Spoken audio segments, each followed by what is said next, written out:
Olá, pessoal, tudo bem? Então, esse vídeo eu estou gravando para explicar a sexta quinzena de matemática do terceiro ano, ok? E essa quinzena, e a partir das próximas, a gente terminou o conteúdo de números complexos, ok? E o próximo conteúdo seria revisão de função, tá? Mas, então, decidi aplicar essas revisões, né, em algumas questões que aparecem no Enem, tá? Não só de função, mas de vários outros assuntos também, certo? Então, eu vou explicar a parte de razão e proporção, que é um assunto que cai bastante no Enem, tá? Aqui só tem questões de razão, mas na próxima vai ter das duas, razão e proporção, tá? Vai ter só questões, não vai ter explicação. E eu já aproveitei como são assuntos próximos para explicar tudo nessa quinzena, ok? Então, o que é uma razão?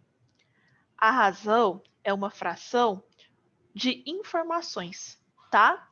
Então, razão é uma fração, ok? Fração. Onde em cima vai ser a primeira informação da pergunta, o número da primeira informação da pergunta, e embaixo a segunda informação da pergunta, ok? Então, a razão vai ser isso, tá? Como assim? Olha um exemplo.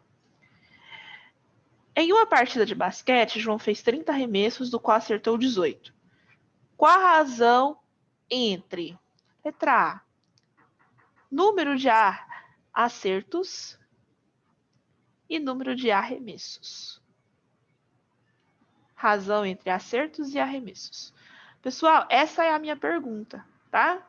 Não importa se lá no enunciado ele falou que foi 30 arremessos e acertou 12. Não é essa a informação da pergunta, não é essa a minha pergunta. A pergunta é qual a razão entre o acerto e o arremesso. Então, a primeira informação é o acerto e a segunda informação é os arremessos, tá? Então, é isso que eu vou utilizar aqui. Quantos acertos ele teve? 18. Qual foi o total de arremessos? 30. Então, essa é a razão. Só que a razão sempre é simplificada, tá? Então, vou simplificar aqui no caso. Poderia por 2 ou por 3, tá? Já vou direto por 6. É a simplificação até a forma irredutível. 18 por 6, 3. 30 por 6, 5. Isso quer dizer o quê? Né? A interpretação disso. Que a cada 5 arremessos, 3 ele acertava. Ok? Letra B. Qual a razão entre o número de erros e arremessos? Bom, ele aqui não falou o número de erros, mas se foi 30 arremessos e ele acertou 18, quer dizer que os outros ele errou, certo? Então, o primeiro é o número de erros, que é a primeira informação aqui, e o segundo, o número de arremessos. Só. Ok? Então, vamos lá. Quantos erros foi? 30, que é o total, menos os acertos, que foram 18. Dá 12. Então, foram 12 erros de 30 arremessos. Né? Simplificando isso aí também, vou simplificar por 6, que os dois dá para dividir por 6.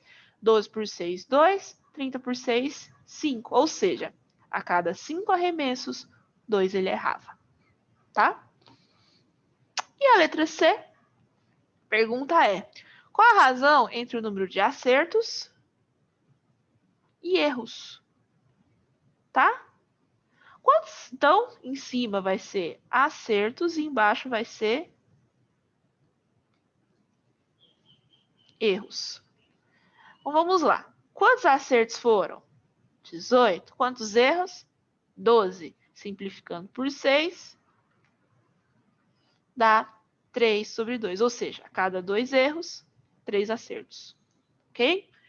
Então, é isso que significa a razão, tá? Então, a razão é uma fração de informações, onde em cima você vai colocar a primeira informação da pergunta e embaixo a segunda informação da pergunta, tá? Não é o que aparece no enunciado. Não é a primeira coisa que aparece no enunciado. Não, você vai prestar atenção no que está perguntando, tá bom?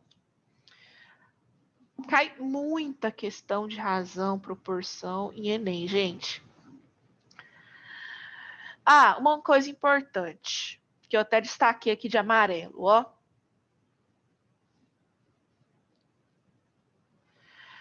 Quando for problema envolvendo uma mesma grandeza, elas devem estar na mesma unidade. Exemplo, escala. O que é escala, pessoal? A escala, ela te define. É uma razão entre que em cima é o tamanho do desenho e embaixo é o tamanho real. Ela aparece assim também, ó. Desenho real. Aquelas escalas de mapa, já viu? Assim, ó, que um negocinho assim. Aí aqui tem, sei lá, 30 km. Isso é escala, tá? 1 centímetro representa 30 quilômetros, tá? Aqui no mapa eles transformam para quilômetros para ficar mais fácil, porque se colocar quilômetros em centímetros ficaria bem estranho. Mas quando você vai fazer conta, por exemplo,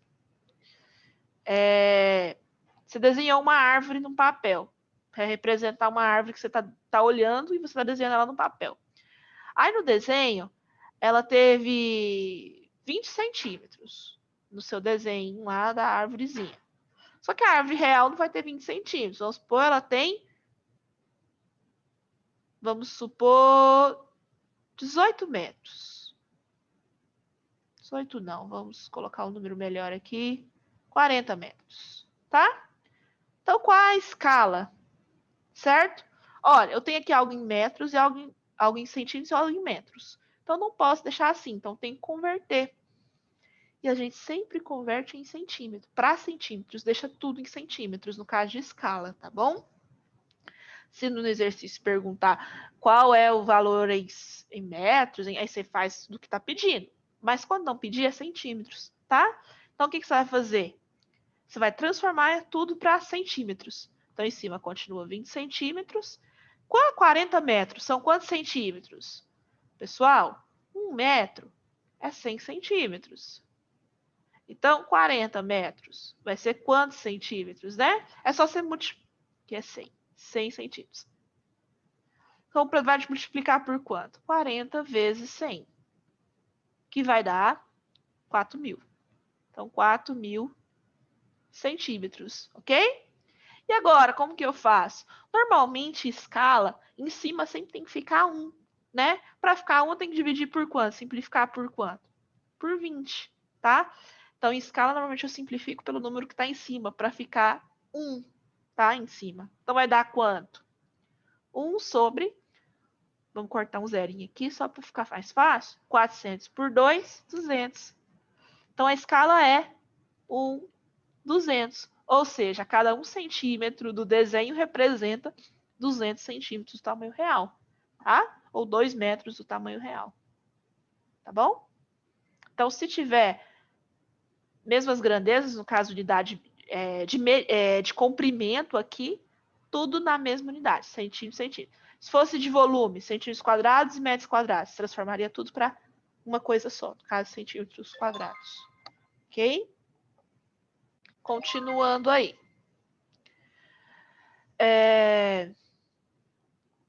Proporção.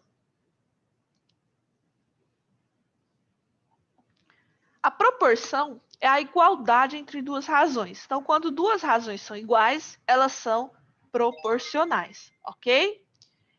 Vamos supor no exemplo. Marta, para fazer 60 bolinhos, vou colocar assim, igual a gente faz com regra de 3, proporção é a regra de 3. Bolinhos e xícaras, né? Xícaras de quê? De leite.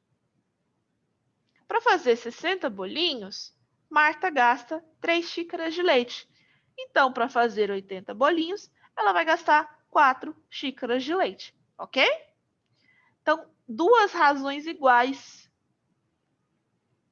tá? Essa razão é igual a essa, certo? São razões iguais. Como que eu sei se são iguais? Simplifica essa daqui, ó, essa aqui. Se eu simplificar, por exemplo, por 10, né? Começando aqui por 10, que é cortar o zero. Ficou 6 oitavos. Se eu simplificar por 2, vou dar o quê? 3. Vai dar o quê? 3 quartos, que é a mesma coisa daqui, tá? Então, bolinhos, xícaras. 60 bolinhos, 3 xícaras de leite. 80 bolinhos, 4 xícaras de leite, tá? Então é isso. O que acontece na proporção? Quando as coisas são diretamente proporcionais, se eu multiplicar cruzado, o resultado é igual, tá? O que é diretamente proporcional? Eu quero fazer mais bolinhos, então eu preciso de mais xícaras de leite, ou seja, as duas coisas estão aumentando. Então, quando isso acontece, as duas coisas aumentam, as duas coisas diminuem, são diretamente proporcionais. Então, se eu multiplicar cruzado aqui, vai dar igual. Como assim? 60 vezes 4 vai dar igual a 80 vezes 3. Quanto que é 60 vezes 4? 240. E 80 vezes 3? 240. Beleza? Agora, se algo for inversamente proporcional, como é que eu faço? Vamos supor o seguinte. Um carro, então, faz um percurso de 5 horas a 80 km por hora. Então, vamos lá. Então, eu tenho horas e quilômetros por hora. Né? Horas aqui, no caso, é o tempo. E quilômetros por hora é a velocidade. Então, em 5 horas, ele faz um percurso a 80 km por hora. Agora, se ele aumentar a velocidade para 100 km por hora, quanto tempo ele vai gastar para fazer esse percurso? Vamos lá. A gente chama de X, eu não sei, né? Bom, isso vai ser diretamente ou inversamente proporcional? Né? Vamos lá. Se eu aumento a minha velocidade, que quilômetros por hora é velocidade? Se eu aumento a minha velocidade, eu vou demorar mais ou menos tempo para chegar? Menos, né? Se eu estou andando mais rápido, vou demorar menos tempo. Então, é inversamente proporcional. Se um aumenta, o outro diminui. Então, não vou multiplicar cruzado, vou multiplicar reto, tá bom? Multiplica reto. Então, vai dar o quê? 100x é igual a 80 vezes 5, que é 400. O 100 está multiplicando, vai passar dividindo. 400 dividido por 100, corta 2 zeros, 2 zeros, 4 dividido por 1, 4. Então, x é igual a 4, o quê? Horas. Tá? Então, a 100 km por hora, ele demora 4 horas para fazer esse percurso, certo? Então, quando você multiplica, quando é diretamente proporcional, multiplica cruzado. O que é diretamente? As duas coisas aumentam, as duas coisas diminuem. Quando é inversamente proporcional, uma coisa aumenta e a outra diminui. Então, você vai multiplicar reto, ok? Então, muito cuidado com isso. Então, sempre tem que fazer essa pergunta. Se eu preciso de mais disso, isso aqui vai aumentar ou diminuir? Ou se aumento tanto, o outro vai aumentar ou diminuir? Tá bom? Vamos continuar aqui. Então, as questões, né? A taxa de urbanização de um município é dada pela razão. Aqui a palavrinha mágica aparecendo aqui, ó. Razão. Entre a população urbana e a população total de um município. Então, a taxa de urbanização é o quê? População urbana sobre a população total. O que é essa população total? É a soma da população urbana e rural. Então, isso aqui é o quê? Urbana mais rural, tá? População urbana dividida pela população total. Isso é a taxa de urbanização, ok? Taxa de urbanização. Deixa eu só... Vou fazer uma coisa aqui. Vou arrastar ela um pouquinho para cá. Que a gente só precisa das questões agora, né? Então, a taxa de urbanização é o quê? É a razão entre a população urbana e a população total. E essa população total é o quê? Urbana mais rural. Só para deixar claro aqui o que é essa população total. Beleza, continuando a questão. Os gráficos apresentam, respectivamente, a população urbana e a população rural de 5 municípios, que é o município 1, 2, 3, 4 e 5, de uma mesma região estadual. Em uma reunião, o governo do estado, os prefeitos, municípios, ficou acordado que o município com maior taxa de urbanização receberá um investimento extra. Tá. Segundo o acordo, qual município que receberá investimento extra? Então, receberá investimento extra quem tem a maior taxa de urbanização. Como que eu calculo taxa de urbanização? População urbana dividido por população total, que é a urbana mais rural. Então, em cima, por exemplo, vamos aumentar aqui um pouquinho o gráfico, tá? Beleza. Então, na cidade 1,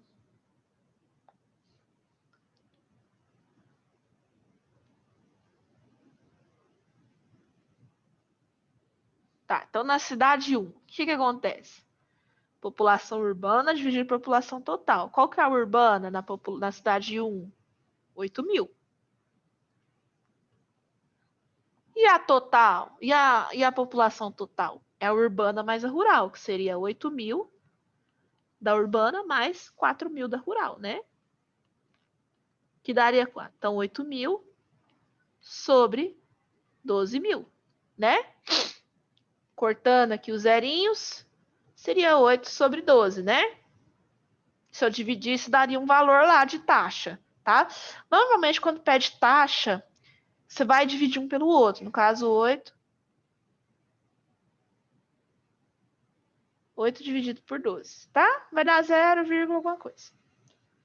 Só para você ter uma noção do que seria maior ou menor, tá bom? Mas se você consegue em fração saber disso, ok. E você vai fazer isso com todos e ver qual que é a maior taxa de urbanização. E você vai marcar a alternativa correta, ok? Na número 2. O presidente de uma empresa, com o objetivo de renovar sua frota de automóveis, solicitou uma pesquisa medindo o consumo de combustível de 5 modelos de carro que usam o mesmo tipo de combustível. O resultado foi: o carro 1, o deslocamento de 195 km, consumiu 20 litros de combustível. E isso fala para todos os carros. Vamos à pergunta. Para renovar a frota com um modelo mais econômico em relação à razão do que? Do quilômetro rodado por litro. Devem ser comprados carros de qual modelo? Então, o que você vai fazer com cada um?